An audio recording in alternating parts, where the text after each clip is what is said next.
YouTube, what's up, YouTube fam? Man, we back.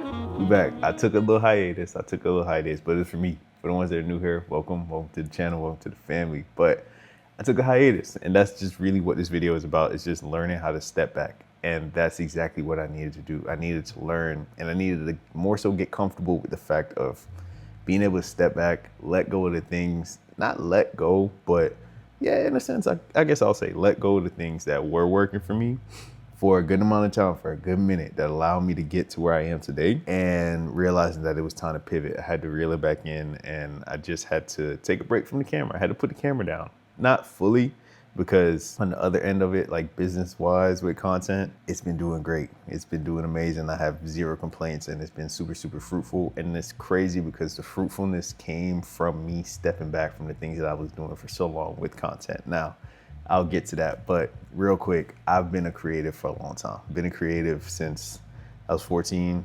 28, or at least I'm turning 28. My birthday's in 2 weeks or 3 weeks from now. Been a creative for a very long time. And one thing that I never really thought about was the fact of putting the camera down in order to realize who I am and realize where I am today, and then be able to pick it back up and create from a new space, from a new energy. Because for the longest time since I've got in front of the camera, for the ones that don't know, I was behind the camera. I was a photographer, videographer since I was 14 years old. So literally I've had a camera in my hand for 14 years. And I'm gonna keep saying it because it's so crazy to me to think that, because it feels like it was just yesterday. I promise, I could remember the feeling of when I opened up my first camera. My first camera was a Nikon D5100. Opened up my first camera, got it for Christmas, and I haven't put a camera down since. Like since that day, I haven't put the camera down. But fast forward, now we're here, and now we're doing the creator thing. Now I'm in front of the camera. When I first started content creation, it was solely just fitness content. And the reason why is because I wanted to get comfortable being in front of the camera. And I don't think I ever told y'all this. Like I never told y'all this. I kind of just started pumping out the content. But the whole reason I started making content and being in front of the camera, it was always something I wanted to do. Like even way back when I used to do like sneaker performance tests on YouTube. Like my first 3 YouTube videos were like sneaker performance tests, or 3 or 4 videos. Maybe it might be a little more. But anyways, neither here or there. That was my introduction to content creation for myself. Now, I didn't necessarily have the self-confidence to keep going, because I would always watch the videos back. And even though they were getting views, even though they're getting comments, even though they're getting likes, I just wasn't in the headspace to receive any of that. And it just made me not stay consistent. I just couldn't stick with it. Like staying consistent with YouTube was probably one of the hardest things. Now, if I go back, I wish I would have just stayed consistent, because then the channel would have been a whole lot bigger. And neither here or there. I just wasn't ready for it. I wasn't in the headspace. My confidence level wasn't there. So it was practice reps, I'll say. I was putting up practice shots. Yeah, the shots might look pretty. Yeah, they might go in. Yeah, it might be working, but it was really just practice reps for me, because I wasn't in a confident spot. And because I couldn't have that consistency, I just fell off from it. And I was still a photographer, still a videographer, doing other things. But in deep down in the back of my head, in my heart, I wanted to be in front of the camera. And what allowed me to get that confidence in order to step in front of the camera was finally taking my health serious. And when I took my health serious and I kind of stopped doing the thing where we all do it, trust me, we've all been there at one point where, all right, I'm gonna go to the gym. All right, I'm gonna stop. All right, I'm gonna lock in and eat healthy, and then I'll stop. All right, let me just keep going, and then stop. 3 weeks, stop for 2 weeks. 2 weeks, stop for a week. And then one day I just sat myself down and I was like, let me see what happens if I just stop stopping. Plain and simple. That's simple. Let me see what happens if I just stop stopping. It sounds so simple, but it's such a harder concept to really commit to. And I understand that. I understand we're human. Life seems like it gets in the way, but in reality, once you make that conscious decision to really give something your all and just lock in and just stop stopping, regardless, it's gonna pay out. So said, so done. That's exactly what happened. I just stopped stopping, locked in, started learning. I changed my whole major. I used to actually be a fine art major. A lot of y'all may not know that either. I went into college as a photography major, and then pretty much when I was a sophomore, that's when I switched my major to kinesiology. And then now that I'm going down the whole health rabbit hole, and now it's consuming me, and now it's becoming who I am. Like, I will say, when it came to like health and fitness, it was my quote unquote personality in the beginning when I started doing the whole fitness content, just because health and fitness stuff, that was my deep dive. So that's kind of what consumed me, and that's what led to me just, I don't want to say putting myself in a bubble, but in a sense, I put myself in a bubble, put myself in a box, because now I was just creating fitness content. And don't get me wrong, it worked. It worked for a while. It allowed me to get into rooms that I didn't think I would be able to get into. It allowed me to experience things I didn't think I would be able to experience. It allowed me to open my mind and stop thinking like this and think like this. And now I'm living in Houston. I didn't think I would move out of Florida, to be honest. I never thought I would move out of Florida. But yeah, that's just like a quick little spiel into the feelings that I've been having and the reflections that I've been doing. And that's something that I will always be grateful for that phase. But then now, fast forward, as y'all could tell, after the powerlifting meet, I didn't drop anything. Like, I didn't create. After the meet, honestly, two things happened. I didn't want to train. Like my love for training just was not there. I did not want to go to the gym. I just didn't want to create. I didn't feel creative. I felt like I was at a turning point, and I'm like, what am I doing? What direction am I taking? Because as y'all could tell from the last video, like, even when I go back and I watch that last video, I can tell that my heart wasn't in it. I just kind of was recording to record. And there was a whole lot of other things going on. Like, my plate was super full and food was spilling over, and I was trying to pick it up and put some on the napkin, you feel me? But it was too much for me to manage at that time. So powerlifting meet happens. We take the trip, and things are just like all over the place. I'm getting more brand deals. So everything's starting to roll in, and I'm starting to see the fruits. But I had to take a moment and just step back and reflect and ask myself, like, okay, what needs to change? What pivot do I need to make? Because something just feels off. Something doesn't feel right. I don't want to, would it be unaligned? Misaligned? Either way, I just didn't feel aligned. Okay. I didn't feel like this. It felt like I had two different parallels that I was trying to compete to see which one I actually want to do. And that's in between the whole fitness thing or showcasing life. Because I feel like in the content space, at least I should say, hold on, let me make sure y'all straight, because it's super dark outside. But at least within the content space, I didn't want to put myself into a box. And that's one of the things why I always wanted to just create freely and not be in a niche, quote unquote, because a lot of people will tell you, oh, when you start doing content, get into a niche, da da da. But really and truly, like, you are the niche, bro. Like, your life is the niche. I don't like putting myself in a box. So why would I put myself in a box just for content? And now I only have to create this type of content. And I feel like that's exactly what started happening, or at least it's what I started feeling like in terms of like working with brands. Like, I was working with nothing but fitness brands. So now all the content has to reflect that. And it was just a lot. It was just a lot, to be honest. So I made the executive decision that I wasn't going to continue to force a puzzle piece that just didn't seem to be fitting. Now, yes, creating the fitness content allowed me to get to where I am in life, but then I kind of just stalled out. It feels like I hit another ceiling. So for the ones that were here before, I talked about it in a video a while back, like a long time ago. But for y'all that don't know, I used to live in Orlando. I went to the University of Central Florida. So when I started my content creation journey, it was in Orlando, and Orlando was home at the time. Now we moved to Houston and we branched out. And the reason why I wanted to leave Orlando was because I felt like I hit that plateau in Orlando. Moved to Houston, boom. But now I started feeling the same feelings again, but it wasn't from my location this time. The last time when I was in Orlando, it was my location. Your location will definitely make you feel stuck. It'll make you feel stagnant. It'll make you feel like you're stunting your growth, 100%. But this time I knew it wasn't the location. I've been thriving in Houston, but it was just one thing that was off, and it was the fact that the type of content that I was creating, something that's so simple, something that was so simple, so small, but the type of content I was creating just wasn't for me anymore. That phase in my life has sailed. Like even now, I no longer care to be at the gym for 3 hours. Like I like being able to get in and out 45 minutes to an hour. Now, if you're making fitness content, technically me being at the gym for that long is like me clocking in and doing the work that I should be doing. When I look back at it, I feel like when it came to the whole fitness thing, I'll stay on this topic for now, but when it came to the whole fitness thing, I kind of strayed away from my original plan. Like the original reason why I started locking in on my fitness was just for me.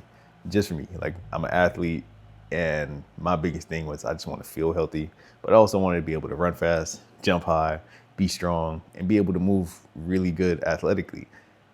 Somewhere down the line, I completely messed up the plot, and I competed in a bodybuilding show, and then I competed in another one. And so now I got consumed into that and the bodybuilding culture and thinking like, okay, maybe this is the path that I need to take. So now I'm going deep down that rabbit hole, and it just wasn't me. It wasn't me. So then I reeled it back again, got away from the bodybuilding thing, kind of just started doing my own thing, but now I'm starting to get a little strong. So that's how the whole powerlifting thing came about. And having friends around you that do compete in a high level, and if they speak life into you and they're telling you like, yo, you can do this at this high level, why not give it a shot? So that's exactly what happened. So I gave it a shot, and it just wasn't for me. Like it just wasn't for me. I just didn't like how it made my body feel, and it just didn't feel aligned. Now, like I said last video, I gave it a shot so I could tell myself it's not that I couldn't do it, it's not that I can't do it, and it's not that I didn't try to do it. It's just not for me to do, which is okay. And I think that's what I had to really just come to terms with, where it's okay. It's okay. It's okay to just let go of that chapter and let go of those things. Now, will I never, ever, ever do it again? High chance, high probability, I probably will never do it again. But I might get bored one day, and I might step back on the platform or step back on the stage, just because my biggest thing is when it comes to fitness and when it comes to being in shape, it's just I always want to be ready so I don't have to get ready. Like, yeah, you might have to prep. Yeah, you might have to condition. Yeah, those things will come into play. But for the most part, I like being within striking distance just year round. That's just me. That's just me personally. Some people in their off season, they get completely out of shape and then they get back into better shape than what they were in before. But at least me speaking from my personal experience and the way that I like to approach it, to be honest, bro, I like just being in shape year round. That's just me. I like being in shape year round because I don't want to, I have a vacation coming up and now I got to crash diet for 3 weeks. That's not me. But neither here nor there.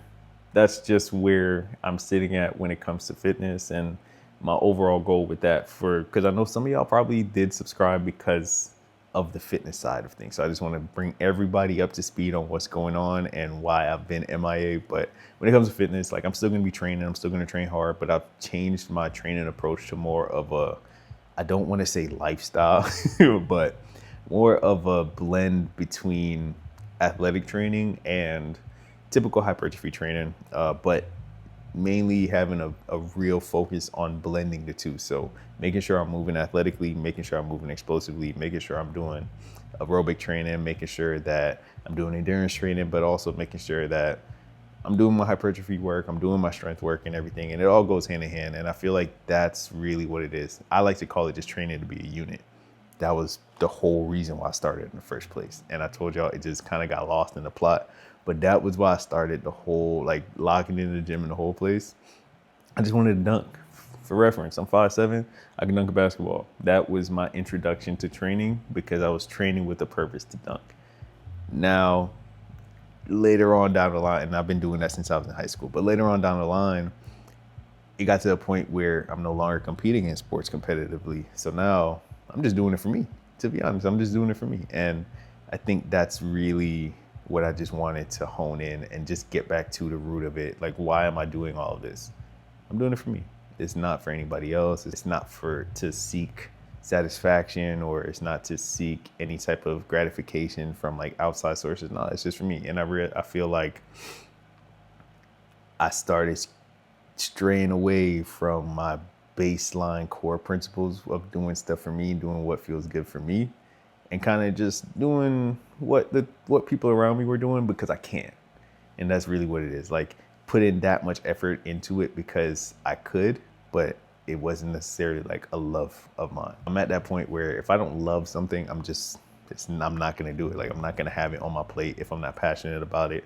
I'm not gonna have it on my plate because I'm just at that point in life where we need to elevate. We need to get to that next stage. Like, I'm so grateful for where I am. Can't take it away.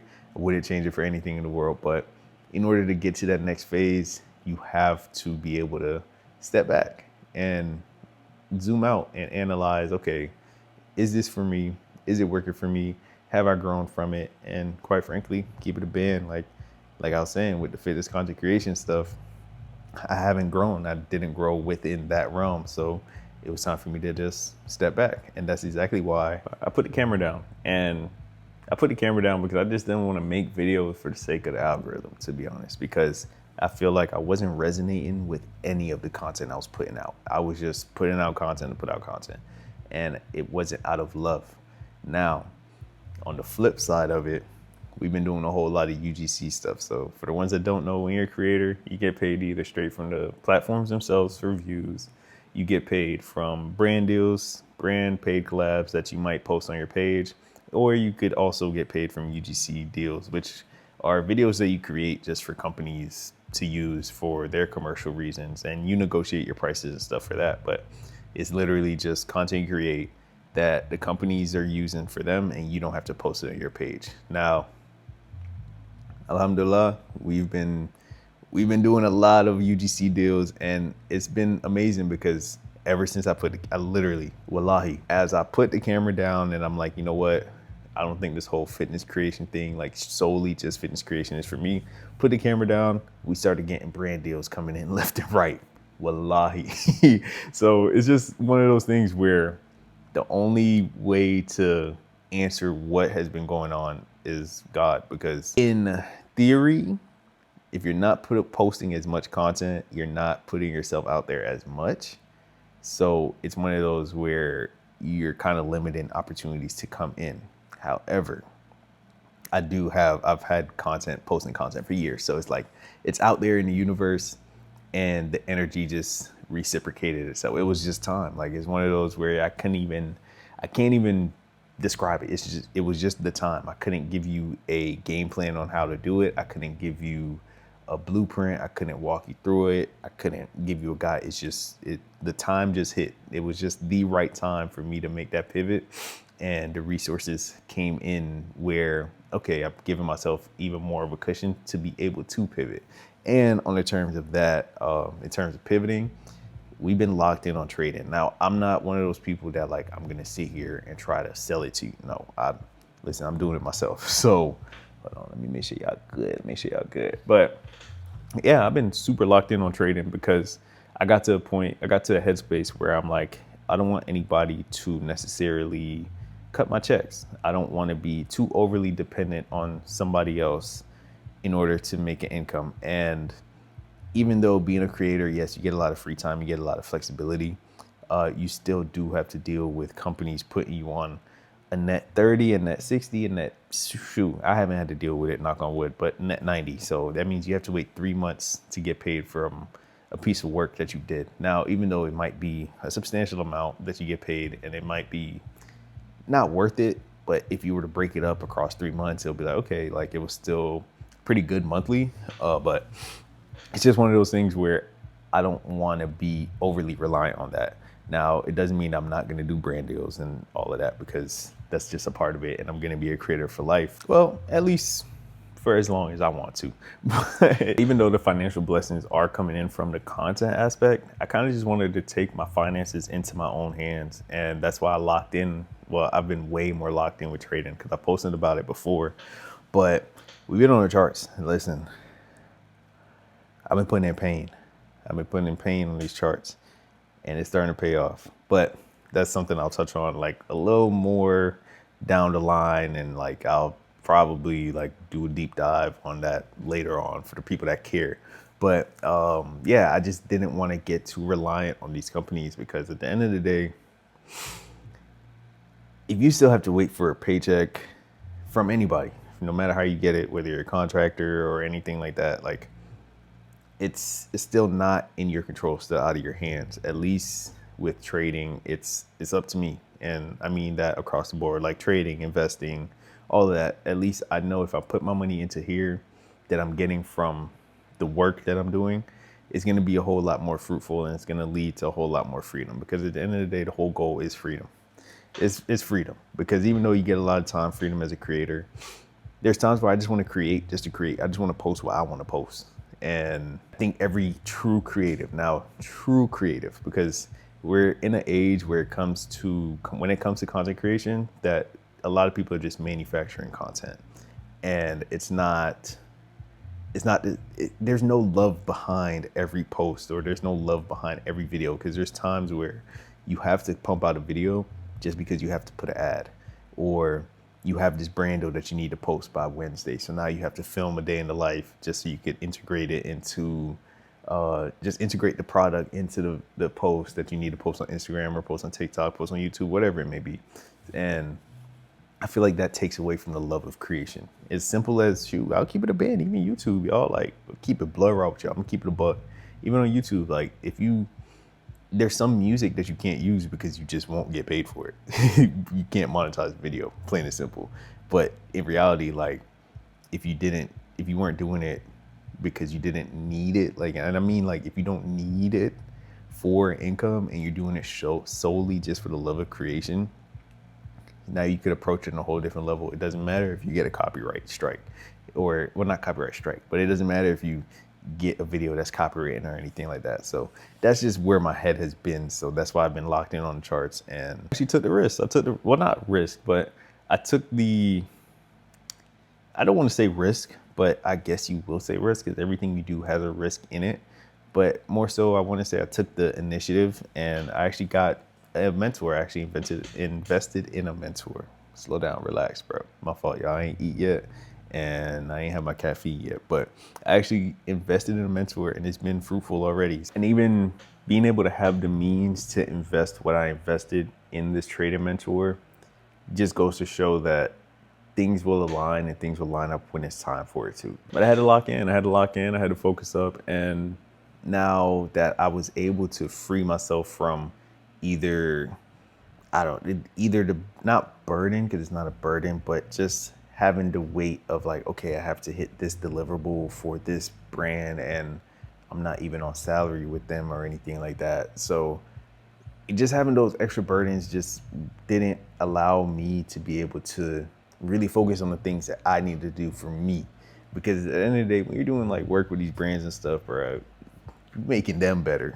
You're not necessarily making yourself better, because they'll still drop you like hotcakes for no reason. Oh, we had a change in the financial structure, da da da. Because I'll keep blood raw. Like, I used to be with EHP Labs, and that was a company that I wanted to work with so bad. Like, when I first started creating, it was the first supplement company that I took their subs, and I still take the stuff. Like, don't get me wrong, I still take the supplements, but they had a whole like internal shift, and then that changed everything within how they pay creators and everything. And I chose to part ways with them just because I seen things were changing too much and all that. But that just goes to show that the thought of working with companies and stuff like that, like, give it your all if it's your true passion. But at the end of the day, like, make sure you're kind of positioning yourself to do your own thing, that you're not really super overly codependent on these companies, so that at the end of the day, you're good, to be honest. And that's the point that I got to. I just had to be like, okay, I just need to make sure that I'm good at the end of the day, no matter what. And I've been getting back to things that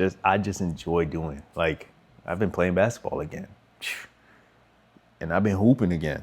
And I want to kind of get back to just taking pictures, Me and wifey starting to travel a little more too. So y'all gonna start seeing some more travel vlogs. This video is just more of an update, more of a catch up, more of a how y'all been doing. I'm letting y'all know how I've been doing, but let me know how y'all been doing. I want to make sure y'all are good too. And the main goal is still the main goal. Like, make sure the goals that you set for yourselves, you're still going after them, even if you have to pivot. And that's kind of just been my biggest thing. I'm just in a season of pivot, but I'm also in a season of harvest in a sense. I will say I'm in a season of harvest, but I'm also pivoting at the same time. So it's definitely a balance that I'm getting used to, and it's been a journey. It's been a journey, and as I continue to grow, of course, I'm gonna continue to bring y'all along and just share my insight with y'all, just so y'all could, y'all could kind of just take whatever gems that y'all might pick up, or if y'all just want to come chill with me while we going through this whole journey. Shit, we going through it together. Keep it a band. I'm about to go eat something, then I'm gonna head downstairs and get my workout in, just because it's raining cats and dogs outside.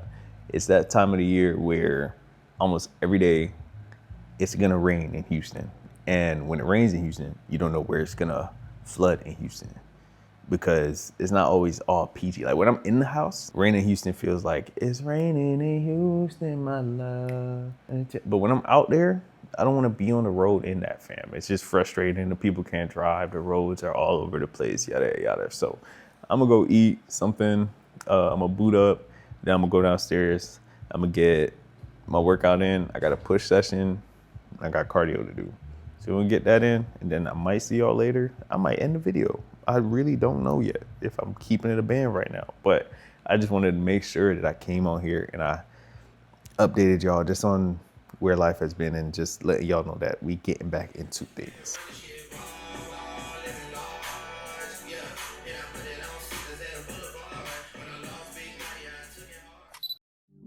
Sometimes stepping back isn't quitting. It's just about remembering why you started in the first place. I didn't step back because I ran out of ideas. It's because somewhere along the way, creating started to feel more like a responsibility than something I genuinely loved. And in my time away, I started hooping again. You know, it's funny, they say distance makes the heart grow fonder, and I think that's true for passions too, because basketball used to be everything to me at one point, just like content creation. Don't get me wrong, I could hold my own, but I accepted my truth with basketball a long time ago, especially being under 6 foot. But the one thing I never did was let that stop me from having love for the game. Give me 3. And after picking the ball back up, I realized I wasn't just falling back in love with basketball. I remembered what passion felt like. And maybe that's what stepping back is really for. Not to leave something behind, but to come back to it with the same joy you had when it all began.